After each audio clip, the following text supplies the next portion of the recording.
भारत होय ज्ञान भारतम अहम भारतम आमी भारतम तीन रंग है वस्त्र मेरे सभी रंग है। I request you all to please be upstanding for the national anthems. Modi! Modi! Modi! Modi!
नमस्कार।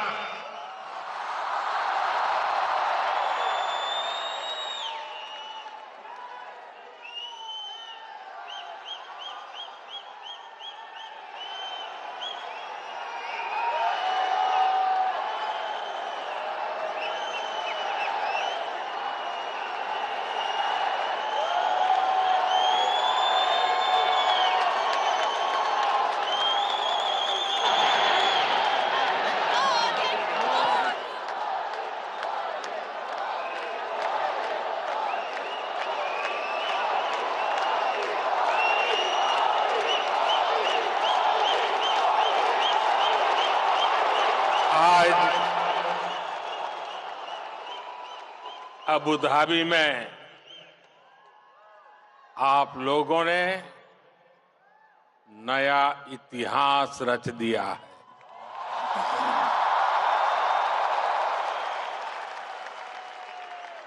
आप लोग यूएई के कोने कोने से आए हैं और भारत के भी अलग अलग राज्यों से आए हैं। लेकिन सबके दिल जुड़े हुए हैं।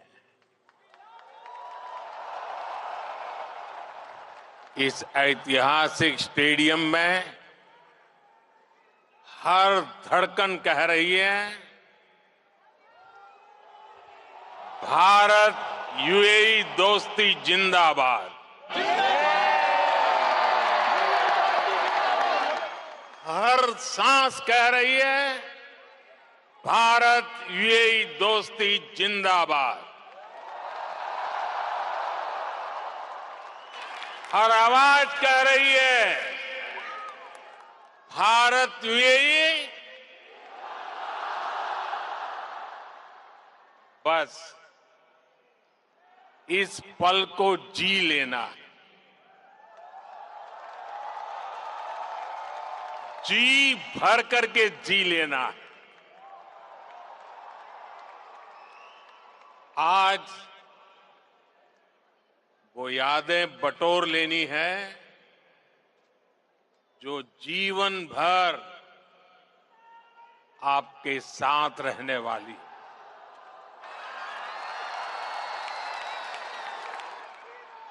जो यादें जीवन भर मेरे साथ भी रहने वाली।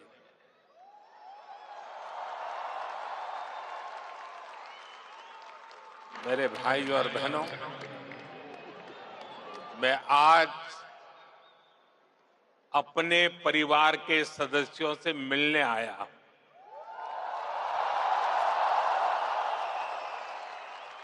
समंदर पार जिस देश की मिट्टी में आपने जन्म लिया, मैं उस मिट्टी की खुशबू आपके लिए लेकर आया हूं।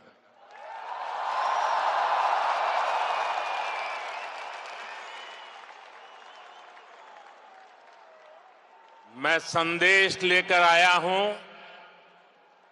आपके 140 करोड़ भारतीय भाई बहनों का। और ये संदेश है कि भारत को आप पर गर्व है।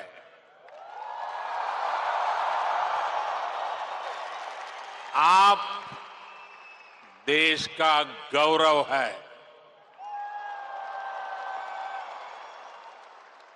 Bharat is proud of you.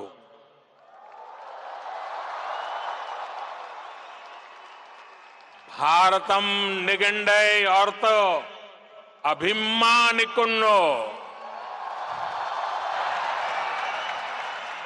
उंगलई पार्तो भारतम पेरूमई पड़गिरदो।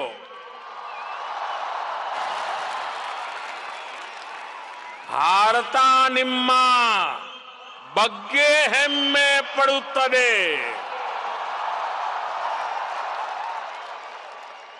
मी पै भारत देशम गर्विस्तोंदी।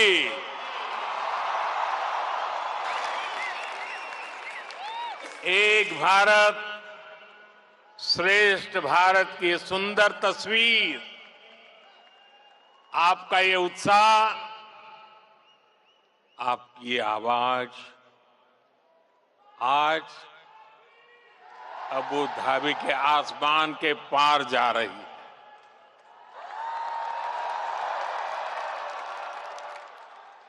मेरे लिए इतना स्नेह, इतना आशीर्वाद, ये अभिभूत करने वाला है।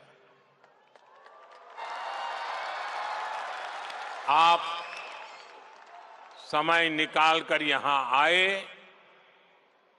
मैं आपका बहुत बहुत आभारी हूं।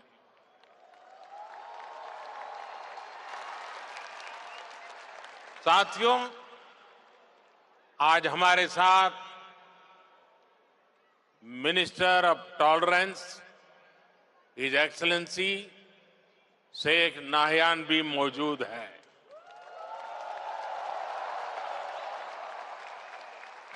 वो भारतीय समुदाय के अच्छे मित्र और शुभचिंतक है।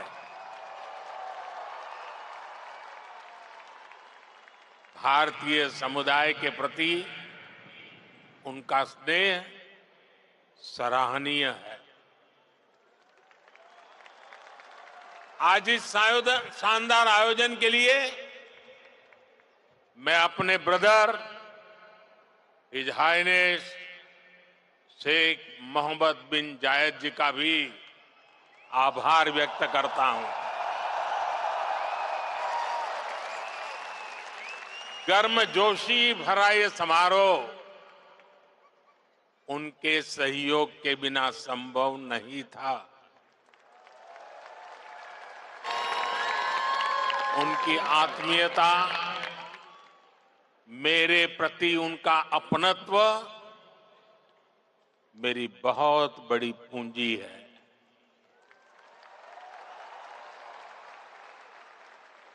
मुझे 2015 की अपनी वो पहली यात्रा याद है। तब मुझे केंद्र सरकार में आए बहुत अरसा नहीं बीता था।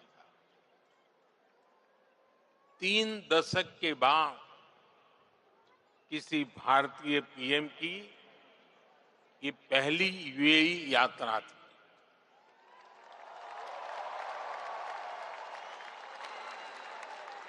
डिप्लोमेसी की दुनिया भी मेरे लिए नई थी। तब एयरपोर्ट पर मेरा स्वागत करने के लिए तब के क्राउन प्रिंस और आज के प्रेसिडेंट अपने 5 भाइयों के साथ एयरपोर्ट आए थे।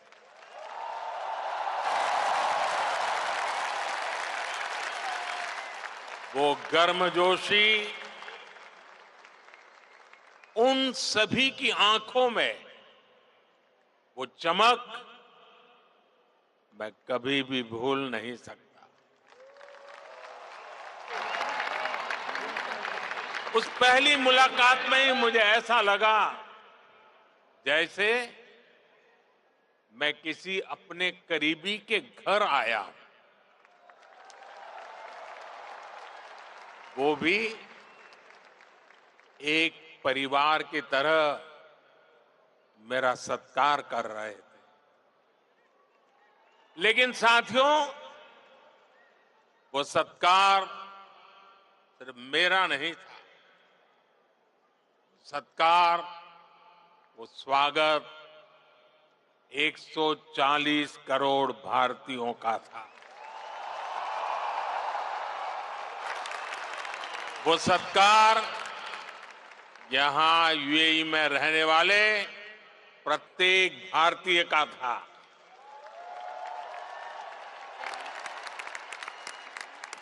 साथियों, एक वो दिन था और एक आज का ये दिन है। 10 वर्षों में ये यूएई की मेरी 7वीं यात्रा है।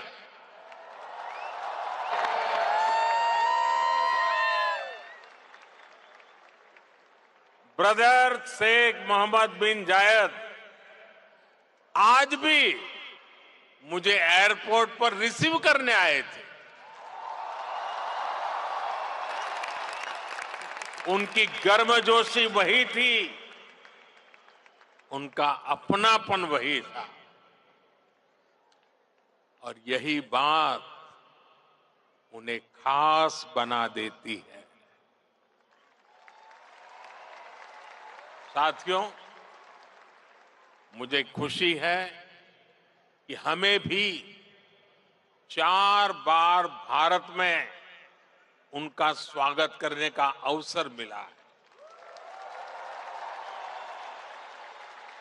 कुछ दिन पहले ही वो गुजरात आए थे।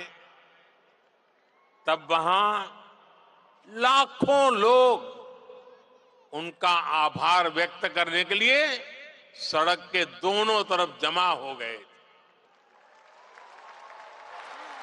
आप जानते हैं ये आभार किस लिए? आभार इसलिए क्योंकि वो जिस तरह यूएई में आप सभी का ध्यान रख रहे हैं, वो जिस तरह आपके हितों की चिंता करते हैं, वैसा कम ही देखने को मिलता है। इसलिए उन्हें धन्यवाद बोलने के लिए वो सारे लोग घरों से बाहर निकल आए थे। साथियों, ये भी मेरा सौभाग्य है कि यूएई ने मुझे अपने highest civilian award the order of Zayed इसे सम्मानित किया है। ये सम्मान भी सिर्फ मेरा नहीं है, बल्कि करोड़ों भारतवासियों का सम्मान है, आप सभी का सम्मान है। मैं जब भी मेरे ब्रदर शेख मोहम्मद बिन जायद से मिलता हूं, तो वो आप सभी भारतीयों की बहुत प्रशंसा करते हैं।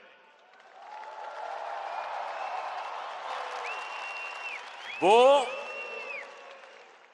यूएई के विकास में आपकी भूमिका की तारीफ करते हैं। इस जायद स्टेडियम से भी भारतीयों के पसीने की खुशबू आती है। मुझे खुशी है कि हमारे अमीरात के साथियों ने भारतीयों को अपने दिल में जगह दी है, अपने सुख दुख का साझेदार बनाया है। समय के साथ ये रिश्ता दिनों दिन और मजबूत होता जा रहा, और इसमें भी ब्रदर शेख मोहम्मद बिन जायद की बड़ी भूमिका। आपके प्रति वो कितनी संवेदनशीलता से भरे हुए हैं, वो मुझे कोविड के दौरान भी दिखा। तब मैंने उन्हें कहा था कि हम भारतीयों को वापस लाने की व्यवस्था कर रहे हैं, लेकिन उन्होंने मुझे बोल दिया कि मैं बिल्कुल चिंता न करूं। उन्होंने यहां भारतीयों के इलाज के लिए, वैक्सीनेशन के लिए हर तरह के इंतजाम किए। उनके यहां रहते मुझे वाकई कोई चिंता करनी भी नहीं पड़ी। मैं आप सबके प्रति उनका ये असीम प्रेम हर पल अनुभवता हूं। और इतना ही नहीं, जब साल 2015 में उनके सामने आप सबकी ओर से यहां अबू धाबी में एक मंदिर का प्रस्ताव रखा, तो वो तुरंत एक पल भी गंवाए बिना उन्होंने हाँ कह दिया।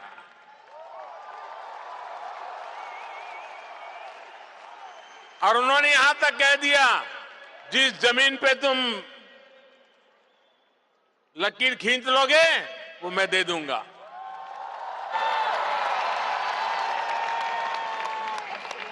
और अब अबू धाबी में ये भव्य दिव्य मंदिर के लोकार्पण का ऐतिहासिक समय आ गया है। साथियों, भारत यूएई की दोस्ती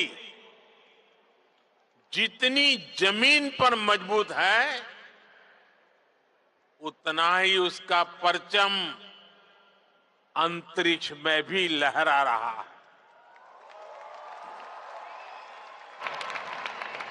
मैं इंटरनेशनल स्पेस स्टेशन में 6 महीने बिताने वाले पहले अमीरात के एस्ट्रोनॉट सुल्तान अल नयादी को भारत की तरफ से बधाई देता हूं। उन्होंने इंटरनेशनल योगा डे और इंडिपेंडेंस डे पर भारत को स्पेस से शुभकामनाएं भेजी। इसके लिए भी मैं उन्हें धन्यवाद देता हूं।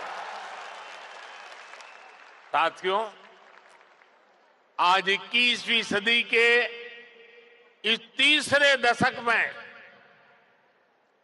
भारत और यूएई का रिश्ता एक अभूतपूर्व ऊंचाई पर पहुंच रहा है। हम एक दूसरे की प्रोग्रेस में पार्टनर हैं। हमारा रिश्ता टैलेंट का है, इनोवेशन का है, कल्चर का है। बीते समय में हमने हर दिशा में अपने संबंधों को नई ऊर्जा दी है। हम दोनों देश साथ मिलकर चले हैं, साथ मिलकर आगे बढ़े। आज यूएई भारत का तीसरा बड़ा ट्रेड पार्टनर है। आज यूएई 7वां बड़ा इन्वेस्टर है।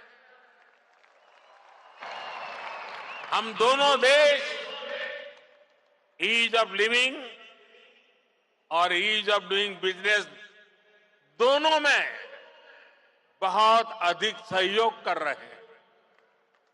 आज भी हमारे बीच जो समझौते हुए हैं वो इसी कमिटमेंट को आगे बढ़ा रहे हैं।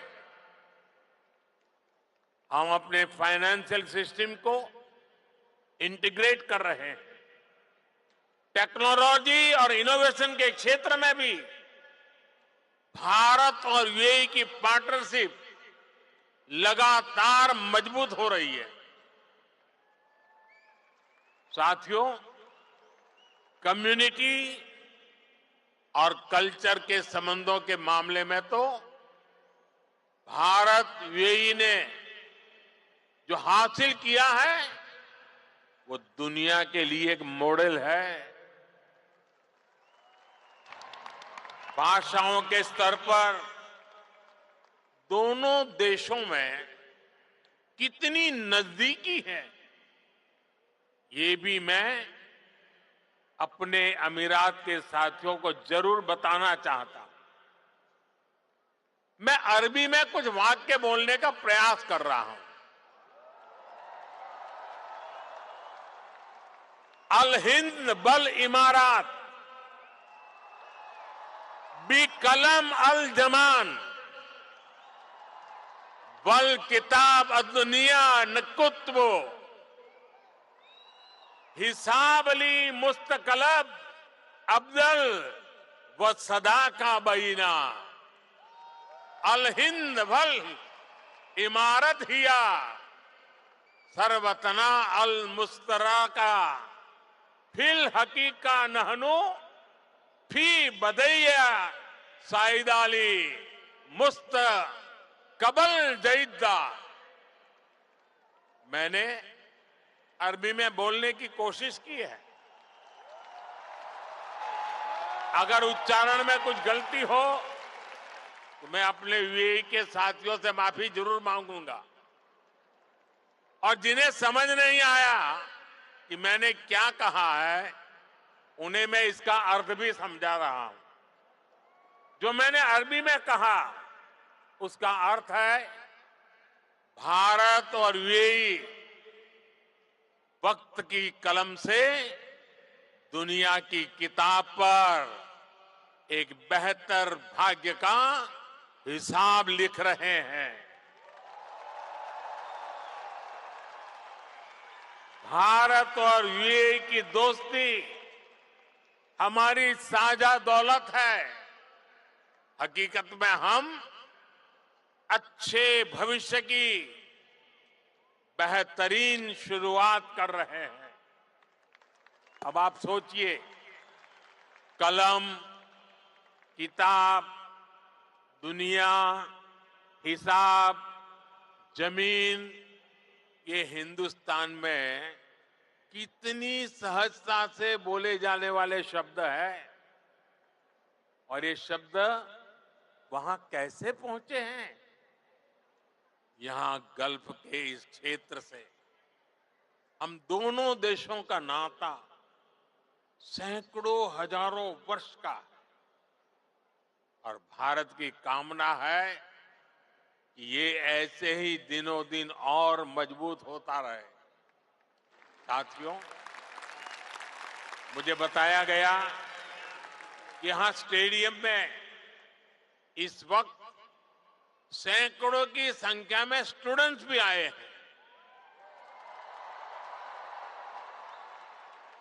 आज यूएई में मौजूद भारतीय स्कूलों में ऐसे 1.25 लाख से अधिक स्टूडेंट पढ़ रहे हैं।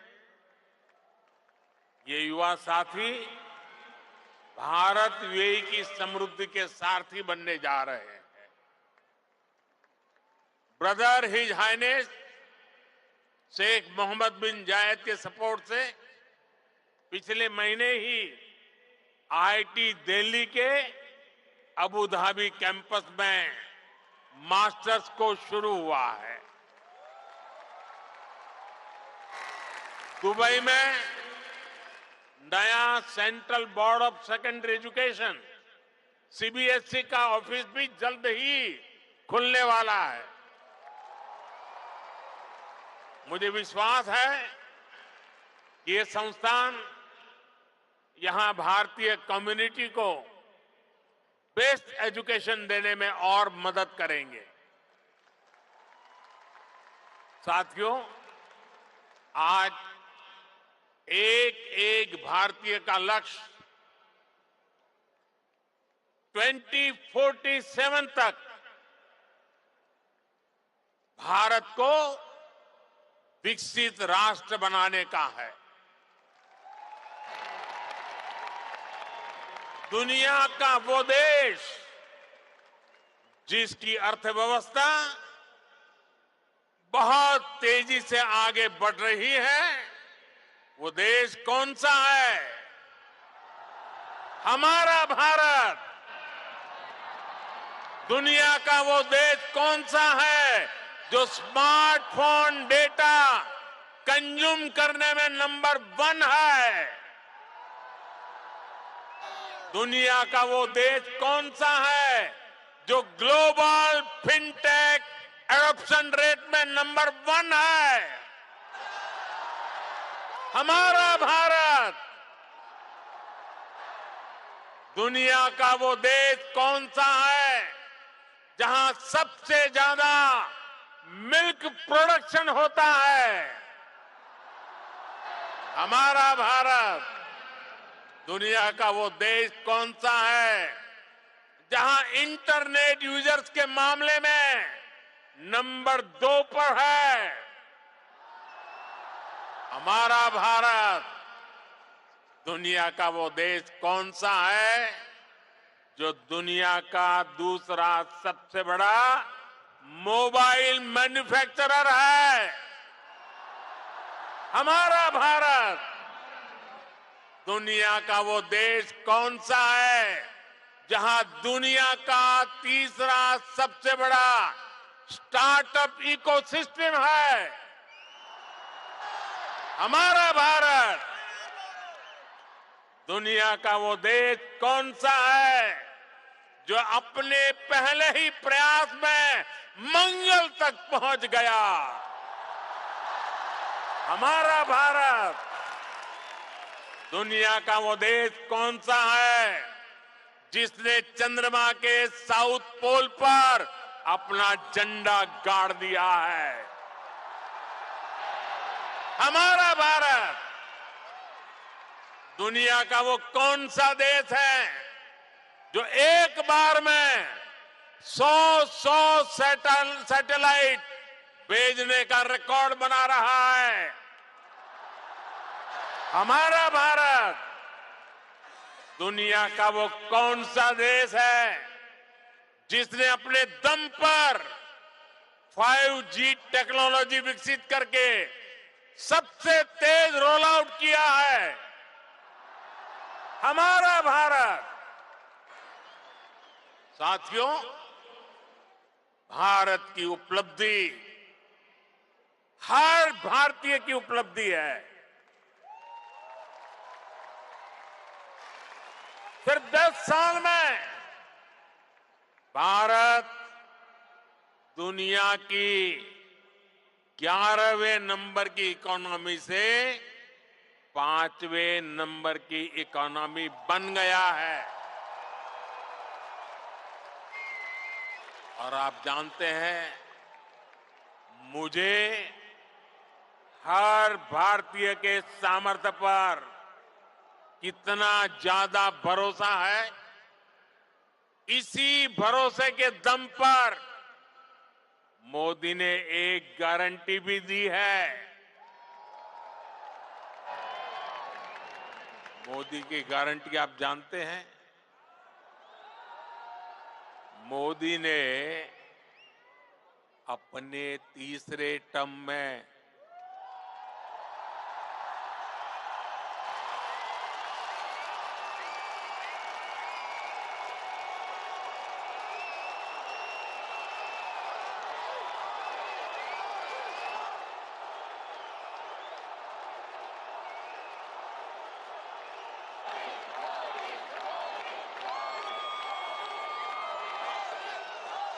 मोदी ने अपने तीसरे टर्म में भारत को तीसरे नंबर की इकोनॉमी बनाने की गारंटी दी है।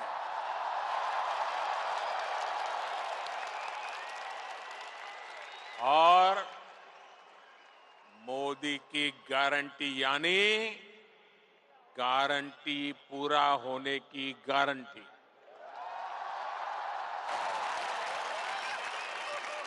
हमारी सरकार लोगों के जीवन स्तर को सुधारने के लिए, उनकी परेशानियां कम करने के लिए लगातार काम कर रही है। हमने 4 करोड़ से ज्यादा परिवारों को पक्का घर बनाकर दिया है। हमने 10 करोड़ से ज्यादा परिवारों को नल से जल का कनेक्शन दिया है। हमने 50 करोड़ से ज्यादा लोगों को बैंकिंग सिस्टम से जोड़ा है।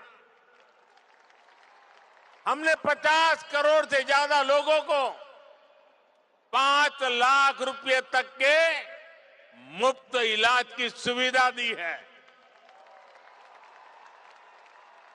गांव देहात के लोगों को इलाज में दिक्कत ना हो, इसके लिए हमने 1.5 लाख से ज्यादा आयुष्मान आरोग्य मंदिर बनवाए हैं। साथियों, आप में से जो लोग बीते दिनों भारत गए, वो जानते हैं कि आज भारत में कितनी तेजी से बदलाव आ रहा है। आज भारत एक से बढ़कर एक आधुनिक एक्सप्रेस वे बना रहा है। आज भारत एक से बढ़कर एक नए एयरपोर्ट बनवा रहा है। आज भारत एक से बढ़कर एक नए रेलवे स्टेशन बनवा रहा है। आज भारत की पहचान नए आइडियाज, नए इनोवेशंस की वजह से बन रही है। आज भारत की पहचान मेगा इंफ्रास्ट्रक्चर प्रोजेक्ट से बन रही है। आज भारत की पहचान एक वाइब्रेंट टूरिज्म डेस्टिनेशन के रूप में बन रही है। आज भारत की पहचान एक बड़ी स्पोर्ट्स पावर के रूप में बन रही है। और आपको सुनकर गर्व होता है, जरूर होता होगा, होता है ना साथियों। आप सभी भारत में आई डिजिटल क्रांति को जानते हैं। डिजिटल इंडिया की प्रशंसा पूरी दुनिया में हो रही है। इसका लाभ यूएई में बसे आप सभी साथियों के भी हो, इसके लिए हम प्रयास कर रहे हैं। हमने यूएई के साथ अपने रुपे कार्ड स्टैक को शेयर किया है। इससे यूएई को अपना डोमेस्टिक कार्ड सिस्टम डेवलप करने में मदद मिली है। और जानते हैं, भारत के सहयोग से बने कार्ड सिस्टम का यूएई ने क्या नाम रखा है? यूएई ने नाम रखा है जीवन। कितना खूबसूरत नाम दिया है यूएई ने। साथियों, जल्द ही यूएई में भी यूपीआई शुरू होने वाला है। इससे यूएई और भारतीय अकाउंट्स के बीच सीमलेस पेमेंट संभव हो पाएगी। इससे आप भारत में अपने परिवार के लोगों को और आसानी से पैसे भेज पाएंगे। साथियों, भारत के बढ़ते हुए सामर्थ्य ने दुनिया को भी स्थायित्व और समृद्धि की उम्मीद दी है। दुनिया को लगा है कि भारत एक भरोसेमंद ग्लोबल ऑर्डर स्थापित करने में सक्रिय भूमिका निभा सकता है। मुझे खुशी है कि आज भारत और यूएई मिलकर दुनिया के इस भरोसे को मजबूत कर रहे हैं। आप सभी ने भी देखा कि भारत ने एक बहुत ही सफल G20 सम्मेलन आयोजित किया है। इसमें भी हमने यूएई को एक पार्टनर के रूप में आमंत्रित किया। ऐसे प्रयासों से हमारी स्ट्रेटेजिक पार्टनरशिप भी नई बुलंदी की तरफ बढ़ रही है। आज भारत को दुनिया एक विश्व बंधु के रूप में देख रही है। आज दुनिया के हर बड़े मंच पर भारत की आवाज सुनी जाती है। कहीं भी संकट आता है तो सबसे पहले पहुंचने वाले देशों में भारत का भी नाम होता है। आज का मजबूत भारत कदम कदम पर अपने लोगों के साथ खड़ा है।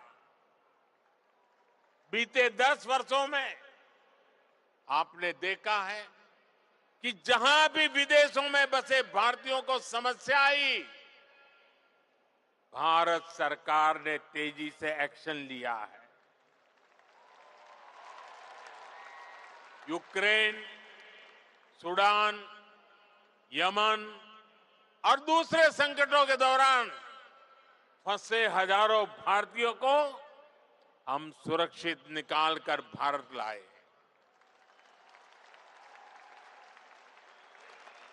दुनिया में बसे या दुनिया के अलग हिस्सों में काम कर रहे भारतीयों की मदद के लिए सरकार दिन रात काम कर रही है। साथियों, भारत और यूएई मिलकर 21वीं सदी का नया इतिहास लिख रहे हैं और इस इतिहास का बहुत बड़ा आधार आप सभी मेरे साथी हैं। आप यहां जो मेहनत कर रहे हैं उससे भारत को भी ऊर्जा मिल रही है। आप भारत और यूएई के विकास और दोस्ती को यूं ही मजबूत करते रहें, इसी कामना के साथ इस भव्य स्वागत के लिए फिर से आप सभी का बहुत बहुत धन्यवाद।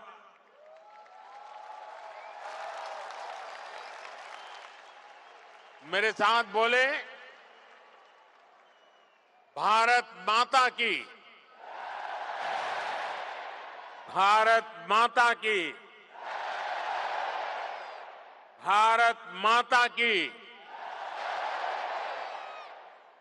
मेरी और आपके बीच में दूरी बहुत है, इसलिए मैं आपके बीच में आपके दर्शन करने के लिए आने वाला हूं।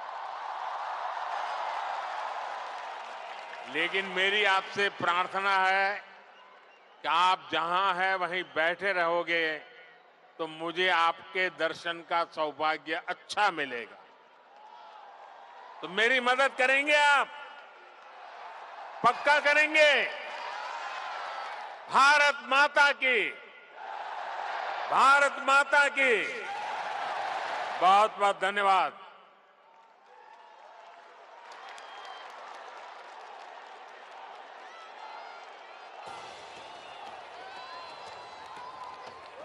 मुझे देश से है प्यार बड़ा, मैं दुनिया के साथ खड़ा।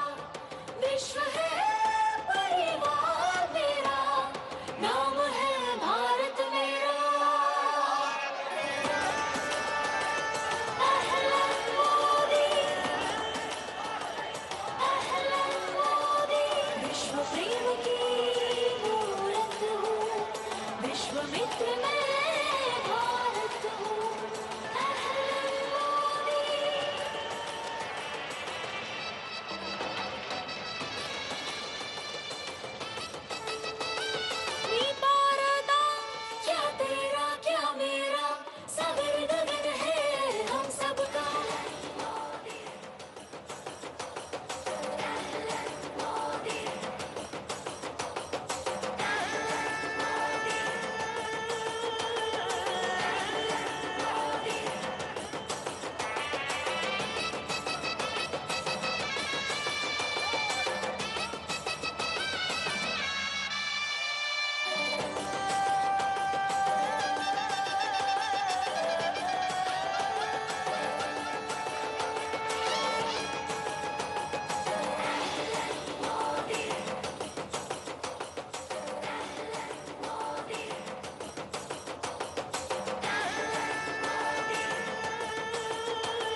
मुझे देश से है प्यार बड़ा, मैं दुनिया के साथ खड़ा, विश्व है परिवार मेरा, नाम है भारत मेरा। अहलन मोदी, अहलन मोदी, विश्व प्रेम की मूरत हूँ, विश्वामित्र मैं भारत हूँ। अहलन मोदी,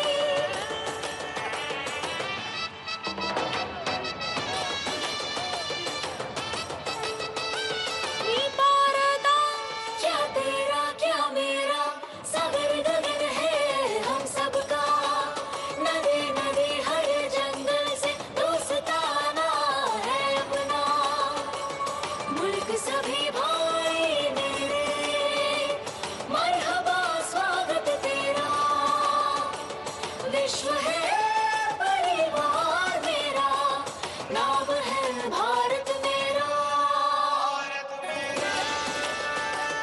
अहलन मोदी, मैं भारत हूँ भारत छू, मोय भारत होय, ज्ञान भारतम, अहं भारतम, आमी भारता, तीन रंग है वस्त्र मेरे, सभी रंग है मित्र मेरे, प्रेम भाव के पत्र पे रंग बिरंगे चित्र मेरे, सरहदें हैं रंग मेरे, दिल है भारत मेरा। We are the birds migrated in Arabia united. Our hero is our spirit. Ahlan Modi, let's cheer it.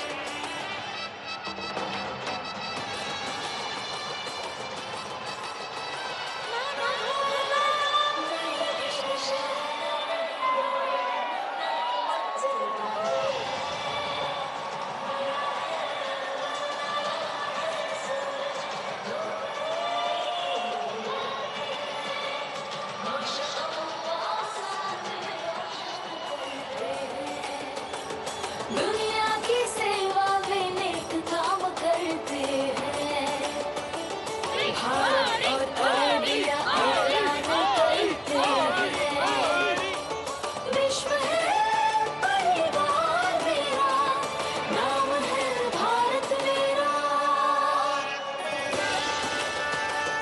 मी भारत आहे, अहलन मोदी, विश्व प्रेम की मूरत हूँ, विश्वामित्र मैं भारत हूँ। अहलन मोदी, हम भारत वाणी, नाम भारतम, अहलन मोदी,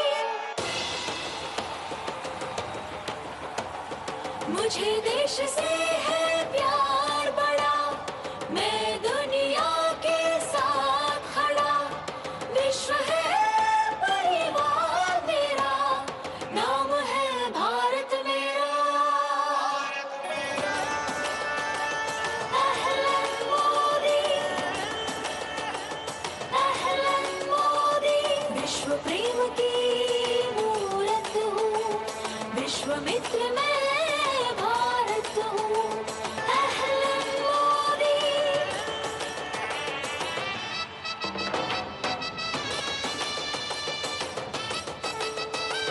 नी भारता, क्या तेरा क्या मेरा, सागर गगन है हम सबका, नदी नदी हर जंगल से दोस्ताना है अपना, मुल्क सभी भाई मेरे, मरहबा स्वागत तेरा, विश्व है परिवार मेरा, नाम है भारत मेरा। अहलन मोदी,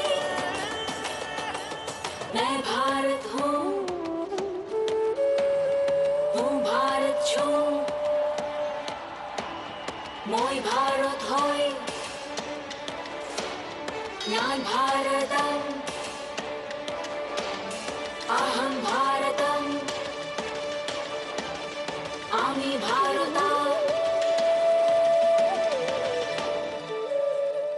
तीन रंग है वस्त्र मेरे सभी रंग है मित्र मेरे प्रेम भाव के पत्र पे रंग बिरंगे चित्र मेरे सरहदे है रंग मेरे दिल है भारत मेरा We are the birds migrated in Arabia united Our hero is our spirit Ahlan Modi let's cheer it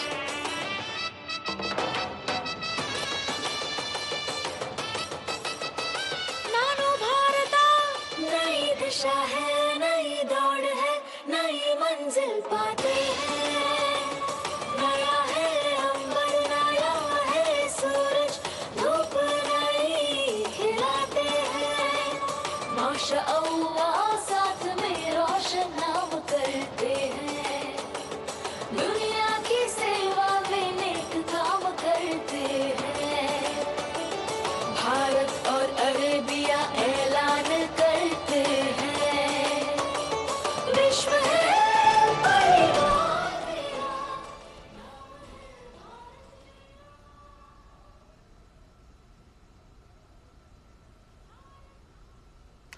तो विश्व है परिवार मेरा, नाम है भारत मेरा। इस धुन के साथ, इस गीत के बोल के साथ जो है प्रधानमंत्री नरेंद्र मोदी का कार्यक्रम वहां पर संपन्न हुआ। आपने देखा जायद जो स्टेडियम था वहां पर, स्पोर्ट्स स्टेडियम, वहां पर भारी तादाद में लोग उपस्थित थे। प्रधानमंत्री नरेंद्र मोदी वहां पहुंचे और उन्होंने एक अपने मन की बात तो करी ही, साथ साथ भारत और यूएई के रिश्तों पर भी अपनी बात रखी।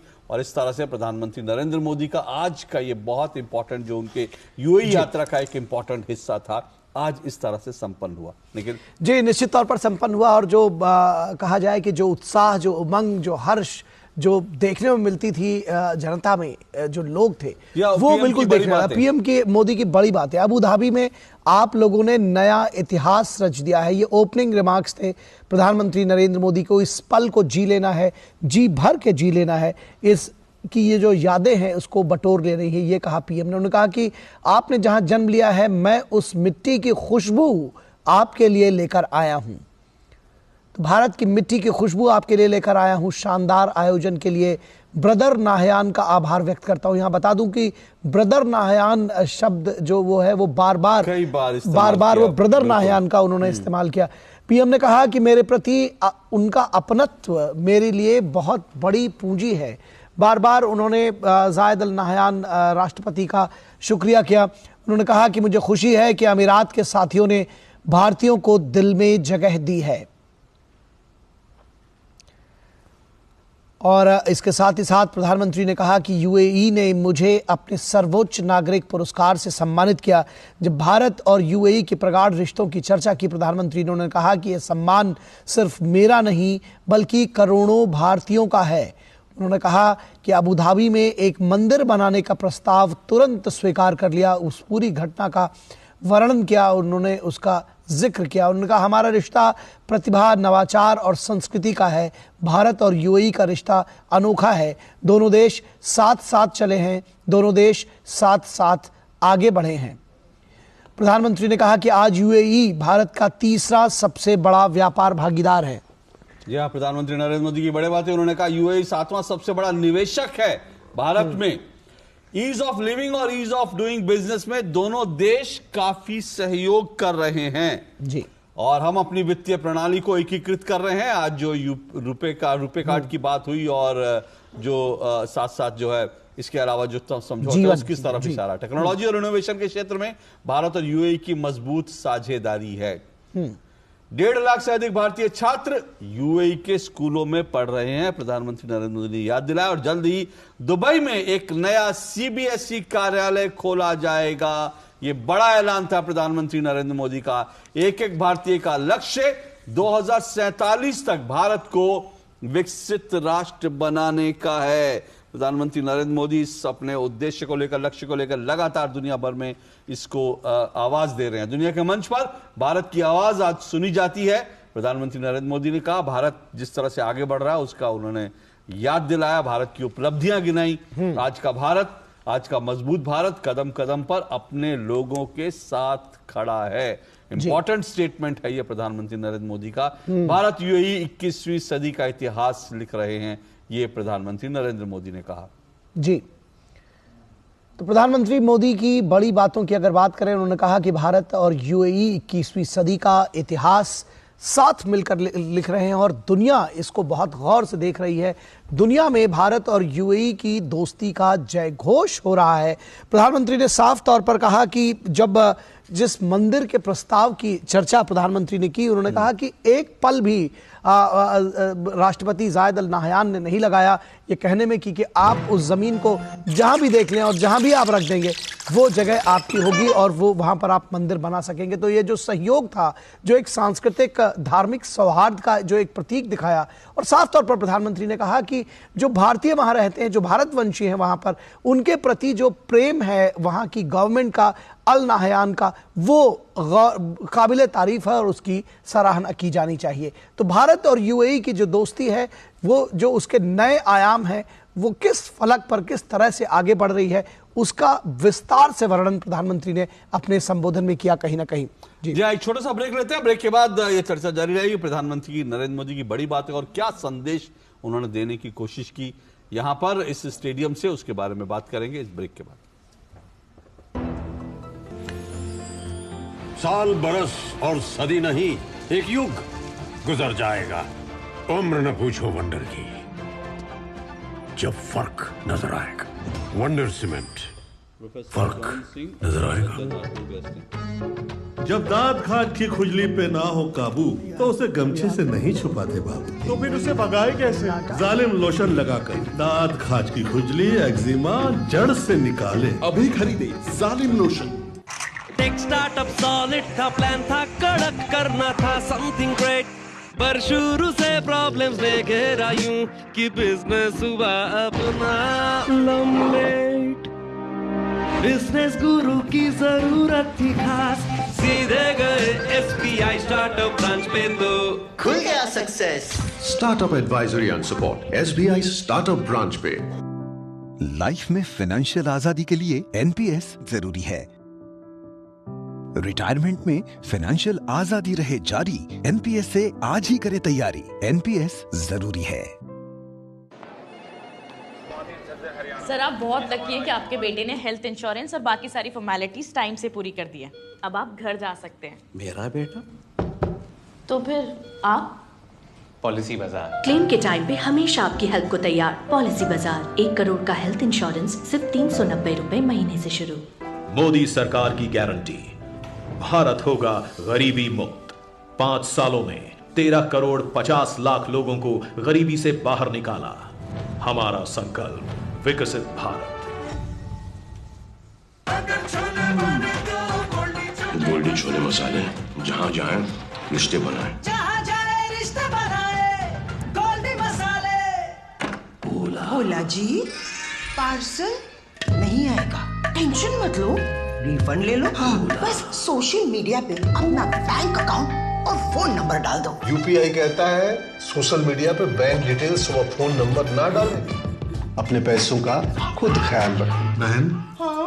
और कितना कलेश करोगी? आप भी ये जानकारी शेयर करें और अपने आसपास के टोले को इनसे बचाएं।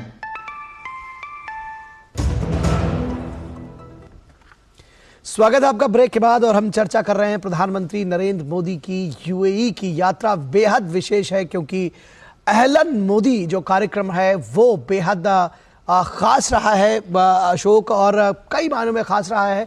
और सबसे खास बात है कि जिस तरह से प्रधानमंत्री नरेंद्र मोदी ने दोनों देशों की रिश्तों की गर्माहट का एक व्याख्या की, और जिस तरह से लोगों के बीच में उन्होंने बताया कि किस तरह दोनों देश और दोनों देशों की लीडरशिप आगे बढ़ रही है, वो काबिल तारीफ था। प्रधानमंत्री नरेंद्र मोदी की एक जो अदा है कि बेहद शानदार तरीके से लोगों के दिलों को छूते हैं। जो अपनी बात है वो बेहद जिसको कहते हैं कि बहुत इफेक्टिव तरीके से लोगों के सामने रखते हैं, तो वो आज भी नजर आया। और इस विषय पर चर्चा करने के लिए हमारे साथ दो खास मेहमान, अशोक सज्जनहार जो कि फॉर्मर सीनियर डिप्लोमेट हैं, वो हमारे साथ बने हुए हैं, और उसके साथ ही साथ प्रोफेसर स्वर्ण सिंह जो कि school of international studies JNU से है। आप दोनों लोगों का स्वागत है। अशोक सज्जनहार जी, आपसे अगर कहा जाए कि आप इस प्रधानमंत्री नरेंद्र मोदी के इस पूरे संभाषण को कैसे समअप करेंगे? देखिए, मैं तो ये समझता हूं जो बहुत ही प्रेरक संभाषण था, बहुत ही इंस्पायरिंग था, बहुत ही मोटिवेटिंग था। क्योंकि बेसिकली जो प्रधानमंत्री मोदी जहां भी जाते हैं उनका सबसे बड़ी मंशा यही होती है जो वहां पर लोग आए हैं उनको भारत, उनका जो कनेक्ट है भारत के साथ, वो और कैसे बेहतर किया जाए, और कैसे जो दोनों देशों के बीच में, जिस देश में वो गए हैं उस देश की और भारत के संबंध हैं, उनको कैसे और गूढ़ किया जाए और कैसे गहरा किया जाए। और मेरे विचार से ये प्रधानमंत्री मोदी ने बहुत अच्छी तरीके से किया, बताया जो कैसे एक तो उनकी वहाँ की जो लीडरशिप है, राष्ट्रपति हैं अल नह्यान, उनके साथ उनके संबंध कैसे अच्छे हैं, और अल नह्यान कितना महत्व देते हैं, कितनी अहमियत देते हैं जो भारतीय वहाँ पर हैं, 3.5 मिलियन जो लोग हैं, वो उनका जो योगदान है यूनाइटेड अरब एमिरेट्स की प्रगति में के आगे चलने में, तो उसका वो बहुत ही उसको बहुत अहमियत देते हैं।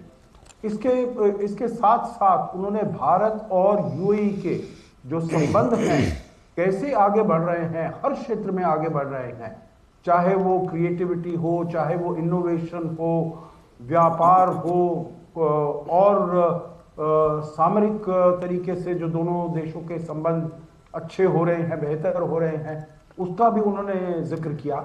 और फिर भारत में जो प्रधानमंत्री मोदी की सरकार कर पाई है और उन्होंने क्या किया, भारत की उपलब्धियां क्या हैं, उसके बारे में भी उन्होंने बताया सभी जो वहाँ पर लोग इकट्ठे थे।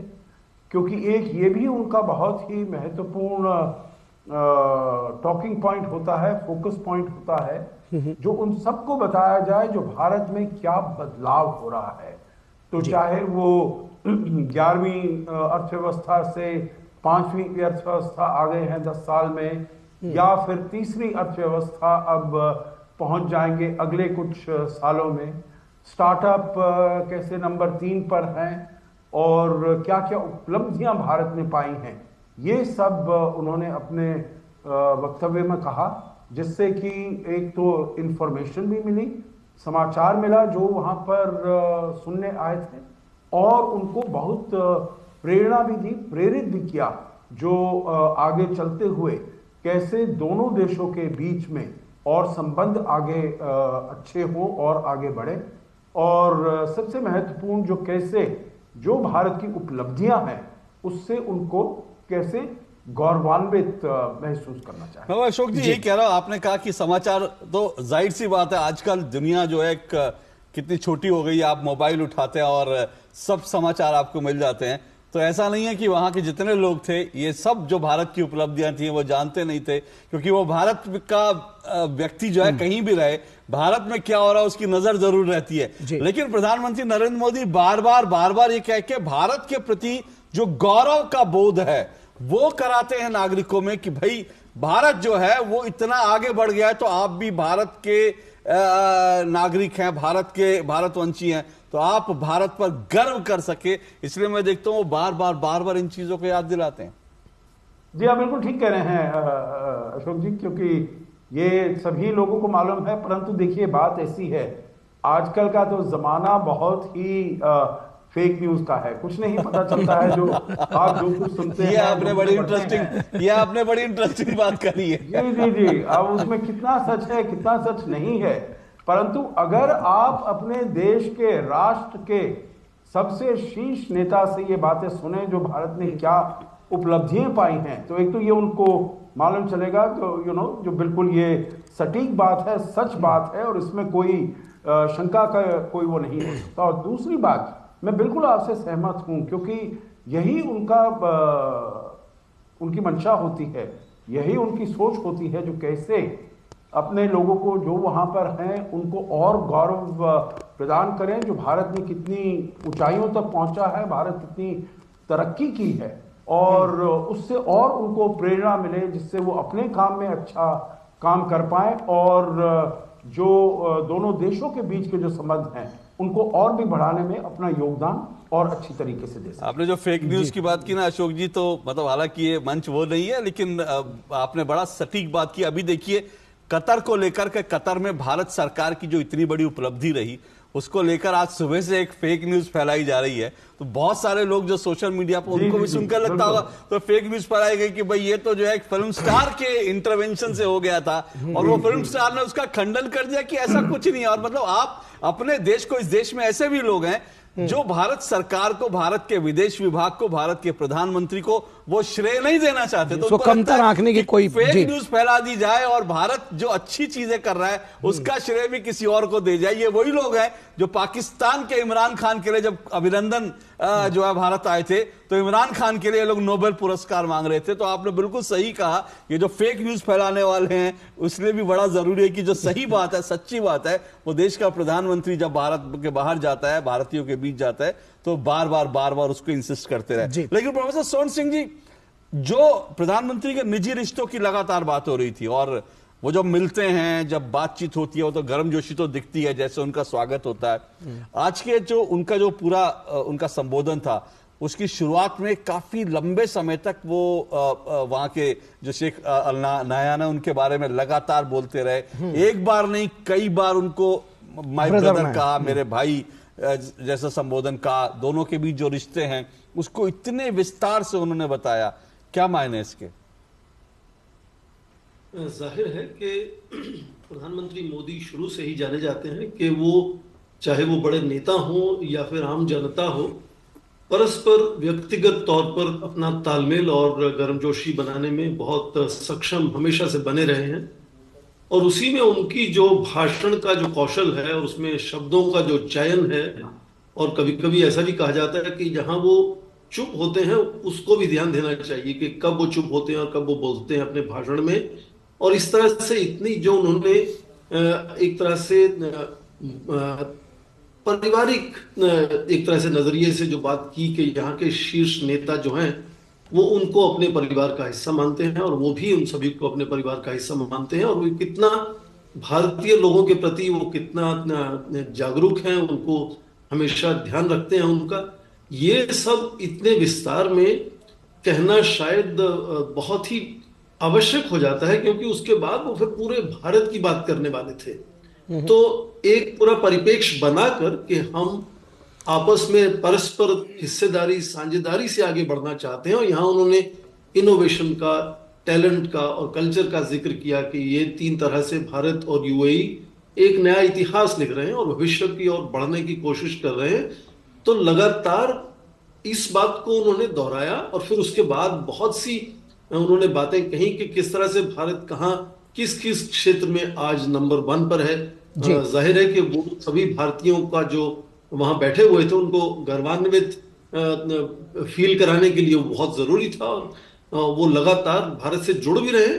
और ये ध्यान देने की बात है कि भारत के समाज से तो भारतीय मूल के नागरिक और भारतीय मूल के लोग जो विदेश में जुड़े हुए हैं, पर वो बहुत सारा रेमिटेंसेस भी भारत को भेजते हैं। और ऐसा जान ले कि वो कुल रेमिटेंसेस भारत में जितना निवेश आता है, जितना वित्तीय सहायता आती है, उससे ज्यादा है। तो उसी को नजर में रखते हैं, खासकर यूएई से जितना रेमिटेंसेस आता है, कोशिश हो रही है कि यूपीआई का एक आपस में साझा वित्तीय तालमेल बनाया जाए, जिससे उनको घर अपने लोगों को पैसे भेजने में और भी आसानी हो सके। तो कई तरह से विकास के नजरिए से, सामाजिक परिवर्तन के नजरिए से जो तालमेल इन दो देशों का है, और उसमें जाहिर बार बार कहा जाता है कि वो तीसरी सबसे बड़ा हमारा व्यापार का हिस्सेदार है, पर उसमें भी दूसरा सबसे बड़ा हमारे भारत के निर्यात का डेस्टिनेशन है, और ऊर्जा का बहुत बड़ा हमारा स्रोत है।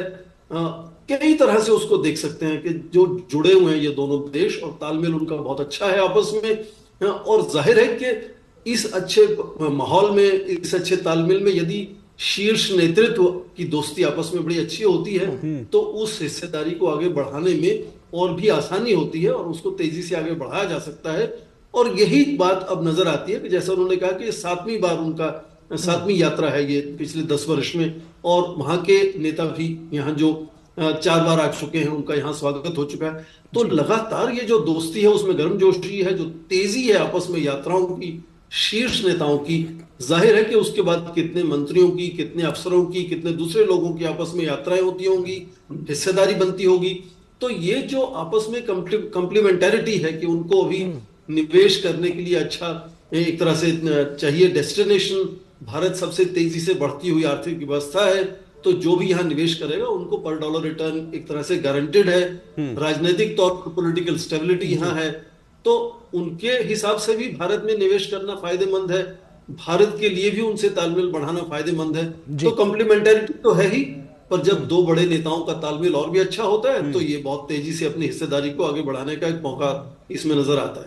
बिल्कुल, निश्चित तौर पर स्टेबिलिटी की बात की और प्रधानमंत्री नरेंद्र मोदी ने वहां भी बता दिया कि भाई तीसरी बार में तीसरे नंबर की अर्थव्यवस्था भारत होगा। ये वहां भी उन्होंने साफ मैसेज दे दिया कि भारत में एक स्टेबिलिटी है, ये संदेश साफ जी बिल्कुल, ये उन्होंने साफ तौर पर कहा। और जो आपने कहा निश्चित तौर पर विन विन सिचुएशन है दोनों ही देशों के लिए, और दोनों ही राजनीतिक स्थिति जो है वो जो साझेदारी है वो और गहरी होने जा रही है, इस बात को हम साफ तौर पर देख सकते हैं। फिलहाल एक छोटे से ब्रेक के लिए रुकेंगे, आप हमारे साथ बने रहें, दर्शक भी हमारे साथ बने रहेंगे, हम जल्द हाजिर होंगे।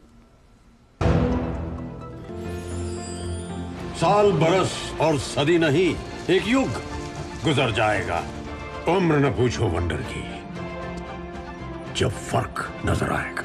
वंडर सीमेंट, फर्क नजर आएगा। मुथूट फाइनेंस, भारत का नंबर 1 सबसे भरोसेमंद financial services brand. Gold loan के लिए अभी कॉल करें 1-800-313-1212। जल्दी टिफिन पैक करो। राजू, मोबाइल छोड़ो। अरे दीदी वो बैंक का नंबर चाहिए, रिफंड ही नहीं आया है। मिल गया। अब भी कॉल करता हूँ दीदी। बिना नंबर जांचे अक्सर जालसाज बैंक की नकली वेबसाइट और फर्जी नंबर से पैसों की धोखाधड़ी करते हैं। तो फिर सही नंबर? बैंक की ऑफिशियल वेबसाइट या तो कार्ड। आपने तो बचा लिया दीदी। काम से नहीं।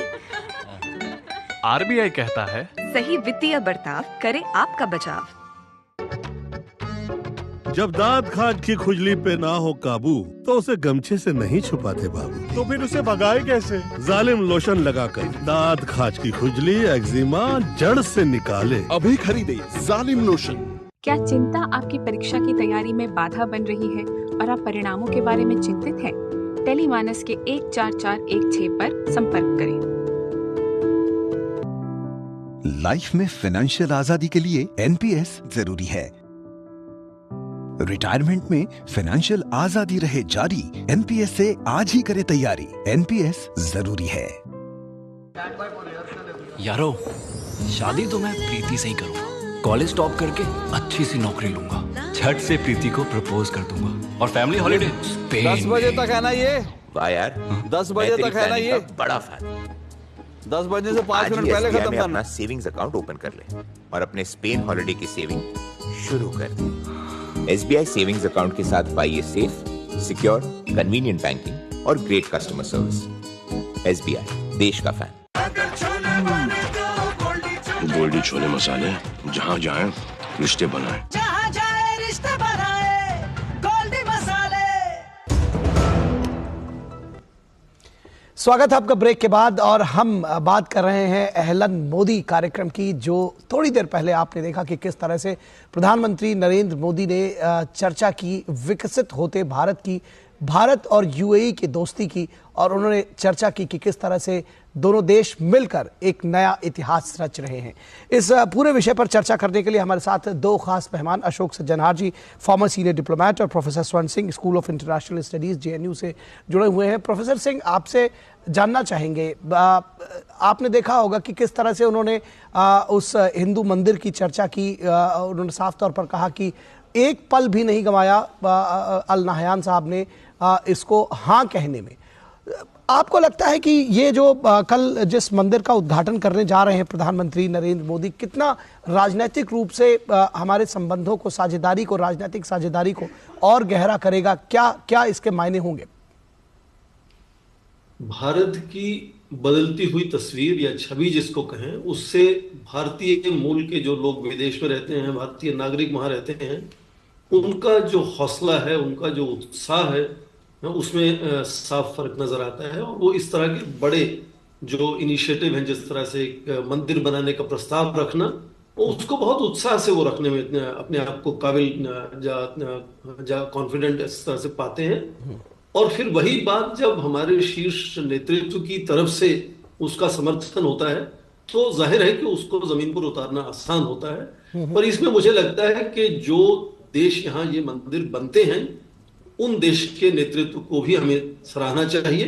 ये पूरे मध्य पूर्व एशिया में लगातार जो पहले 70 के दशक से आर्थिक विकास और उसके बाद लगातार सामाजिक परिवर्तन जो वहां बहुत से देशों में आया है, सऊदी अरेबिया में आया है, यूएई में, कतर में, सब जगह आया है, वहां के समाज में जो परिवर्तन आया है, जैसे प्रधानमंत्री ने अपने भाषण में जिक्र किया कि यहाँ मिनिस्टर ऑफ टॉलरेंस बैठे हुए हैं, मिनिस्टर ऑफ फ्यूचर भी वहां हैं। तो इस तरह से जो राजनीतिक ढांचा है उसमें भी सामाजिक परिवर्तन की वजह से बदलाव आया है।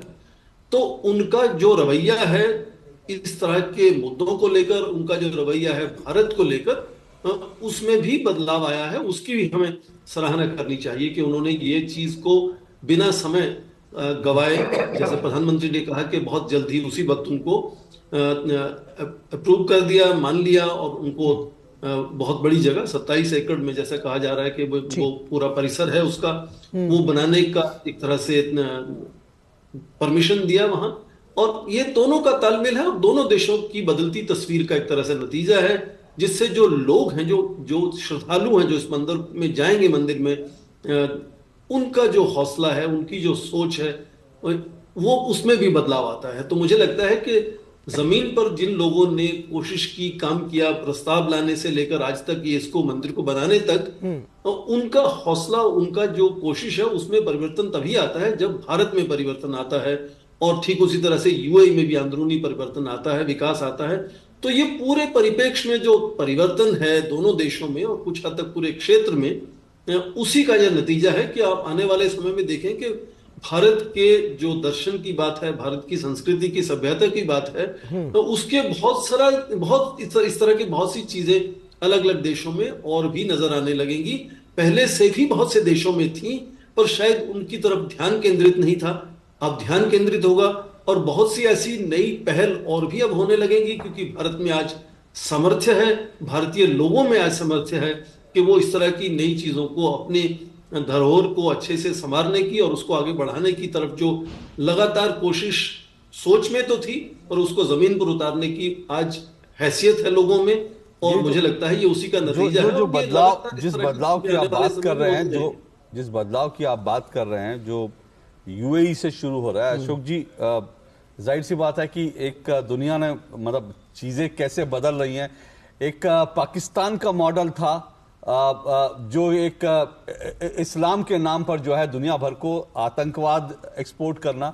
एक भारत का मॉडल है जहां पर सह अस्तित्व की बात आती है, सहिष्णुता की बात आती है, जहां संस्कृति और संस्कार और आपका जो आध्यात्म है वो आपकी ताकत बनता है, वो एक दूसरे से जोड़ता है। तो क्या ये कह सकते हैं कि ये जो पहल अब हो रही है, कल जो मंदिर वहां पर जिसका इनॉग्रेशन होगा, उसके बाद अन्य इस्लामी देशों में भी ये समझ आएगा कि भाई जो भारत कहता है वसुधैव कुटुंबकम, वो भाव जो है वो भारत की संस्कृति में है, भारत के धर्म में, भारत के अध्यात्म में है। जी देखिए, आप बिल्कुल ठीक कह रहे हैं। मैं ये समझता हूं जो भारत में जो बदलाव आ रहा है, भारत में जो कॉन्फिडेंस आ रहा है, भारत में जो आत्मविश्वास आ रहा है, उसी की वजह से अशोक जी हम ये देख रहे हैं, जो हम अपना जो कल्चर है, संस्कृति है, अपना जो हेरिटेज है, अपना जो धरोहर है, जो पहले अगर आप अपने रिलीजन के बारे में, धर्म के बारे में भी बोले, एक बड़ी डिफेंसिव एटीट्यूड हुआ करता था, एक बहुत ही अपॉलोजेटिक एटीट्यूड हुआ करता था। मेरे विचार से अभी जो कुछ प्रधानमंत्री मोदी की सरकार और उनके और जो मंत्री हैं उन्होंने ये बिल्कुल साफ बताना शुरू कर दिया है, जो ये हमारा जो कल्चर है, हमारी जो संस्कृति है, जो पुरानी संस्कृति है, ये हमारी स्ट्रेंथ है और इसको हमें एक्सेप्ट करना चाहिए, अपोलोजेटिक नहीं होना चाहिए इसके बारे में। तो ये तो बहुत एक महत्वपूर्ण है। इसीलिए आपने देखा है G20 में अगर आपने वसुधैव कुटुंबकम का नाम के बारे में जिक्र किया, उसके बारे में हम बोलते रहते हैं, परंतु उसको बिल्कुल इतना अपफ्रंट अपनी पॉलिसी, अपनी नीति को लाने में हमने पहले नहीं किया है। और उसी को अगर हमने बिल्कुल उसको ट्रांसलेट किया है, one earth, one family, one future, तो उससे सभी को ये एक संदेश जाता है, जो कंपटीशन और कॉन्फ्रंटेशन से तो इस दुनिया में जो मुश्किलें हैं उनका समाधान नहीं होगा, उनका हल नहीं निकल पाएगा। सबको साथ में मिलकर काम करना है, तभी हो पाएगा। और यही मेरे विचार से संदेश दिया गया है। आजकल जो बहुत सारी किताबें भी लिखी गई हैं और डॉक्टर जयशंकर की जो किताब आई है वाई भारत मैटर्स, उसमें भी यही फोकस यही है, जो हमें अपनी संस्कृति, अपनी धरोहर पर हमको गर्व होना चाहिए, ना कि हम उसके बारे में डिफेंसिव हों और उसके बारे में अपोलोजेटिक हों।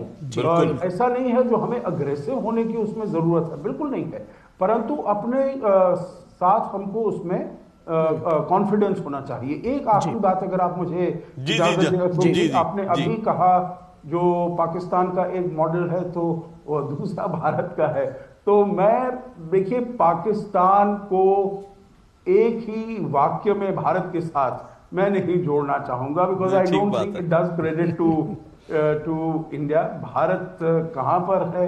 एक जमाना था, ठीक है, जब जिसे कहा जाता है हाइफनेशन, इंडिया पाकिस्तान हाइफनेशन, कोई अगर भारत आता था तो वो ये लाजमी समझते थे जो हमको पाकिस्तान भी जाना है, एंड वाइस वर्सा। कोई अब ऐसा बिल्कुल भी नहीं है। देखिए ये 25 साल हो गए हैं, ये वाली सब जो पद्धति है इसको एकदम खत्म कर दिया गया। और पाकिस्तान में तो जो हम देख रहे हैं, जो उनके हालात हैं, तो इसीलिए हमें उसके बारे में तो बिल्कुल नहीं। अशोक जी, मैं आपकी बात से पूरी तरह से सहमत हूं, क्योंकि हम इतिहास के संदर्भ में इसलिए जिक्र हुआ, नहीं तो ये बात सही है कि आज जो है भारत के बराबर जो है कोई मतलब इन देशों के कोई सोच भी नहीं सकता। और इस संदर्भ में तो विशेष तौर पर चर्चा करने के लिए उनके लिए बिल्कुल निश्चित तौर पर। फिलहाल प्रोफेसर स्वर्ण सिंह आपका और अशोक सज्जनहार आपका बहुत शुक्रिया इस तमाम चर्चा में जोड़ने के लिए और बातचीत के लिए। तो कल जब एक कार्यक्रम होगा इसका भी हम आपको सीधा प्रसारण दिखाएंगे। कल का प्रधानमंत्री नरेंद्र मोदी का जो यूएई का कार्यक्रम है बहुत महत्वपूर्ण है, और उनके इस दौरे की और देश और दुनिया की तमाम बड़ी और अहम खबरें हम आपको लगातार देते रहेंगे।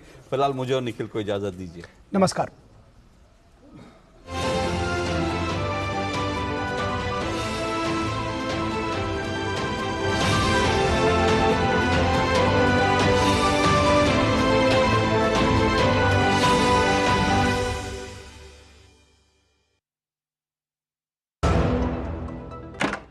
भोला जी, पार्सल नहीं आएगा।